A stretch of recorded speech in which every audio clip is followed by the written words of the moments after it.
อเวนเจอร์มันเริ่มใกล้ที่เข้าสายแล้ว แต่ค่อยยังสิมีเงินเหลือไปเบิ่งมันหรือบ่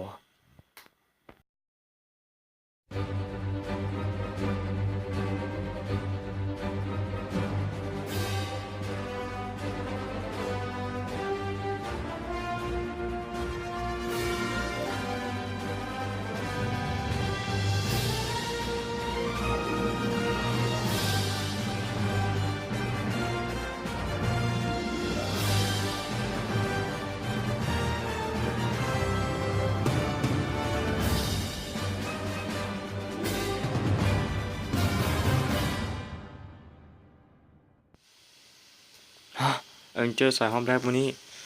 อ้อถามมาว่ากูโตนเหียนแม่งเลยเขาฟังอาจารย์ได้เขาฟังอาจารย์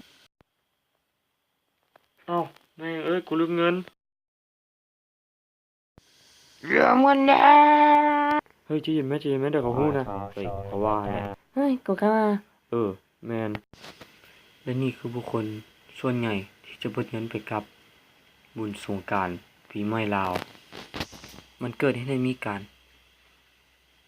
ยืมเงินครั้งใหญ่ เจ้าใช้เขายืมเงินเป็นบ่บอกให้ยืม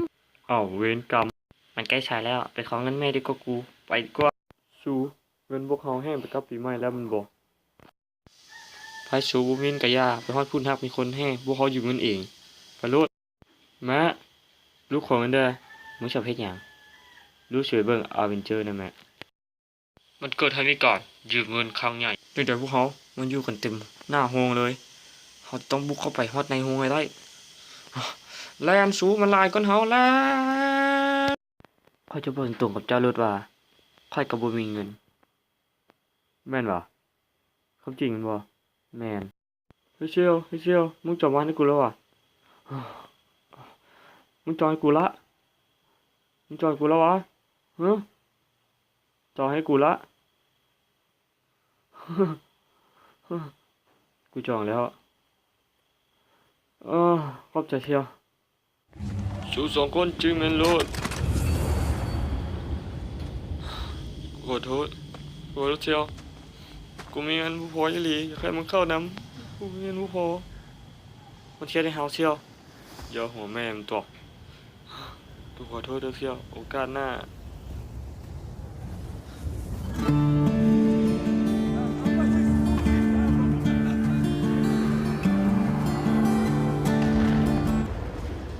เป็นกูกับพ่อคือกันแท้เอาบัดนี้กูน่ะเฮ้ยเอามาขอดูไปกูจะเข้าเบิ่งนำมึงนะเอามาขอดูขอโทษด้วยเชียวเงินกูห้อยหนีขอโทษนะไม่น่าทำใจให้เงินกูกับพ่อคือกันเด้อ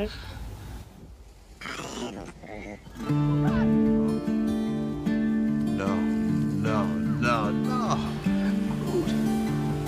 No.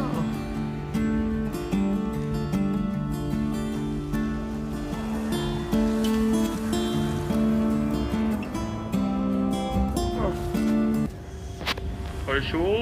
ไปใช้ไปแล้วแม่มึงไม่ใช่กูยืมเงินน่ะไปใช้ไปแล้วโว้ย Sam, where you at?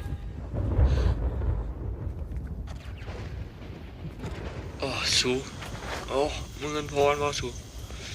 อยู่ให้เงินพอได้กูให้เงินพอจักเทื่อบ่เงินมาบ่ครบฮะเป็นไปได้ยังไงเอ้าเงินมึงก็ครบแม่นบ่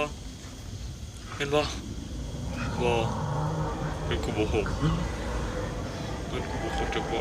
เงินกูครบ2,000กีบกูพอซ้ำมึงครบแม่นบ่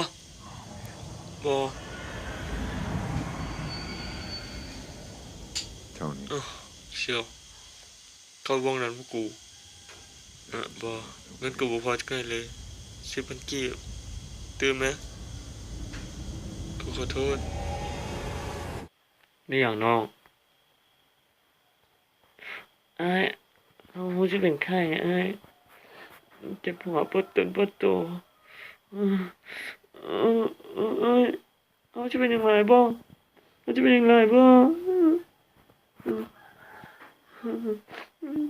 ใจเย็น ปอยให้เฮาฟังได้เด้ออ้ายหลังจากเฮาออกห้องหมอน่ะ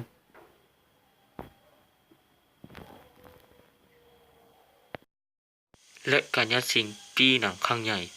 อย่าให้มันอยู่กันได้แต่กูจะยืมตกลงให้กูยืมก่อนนะชิปมันยังนี่เอ้ย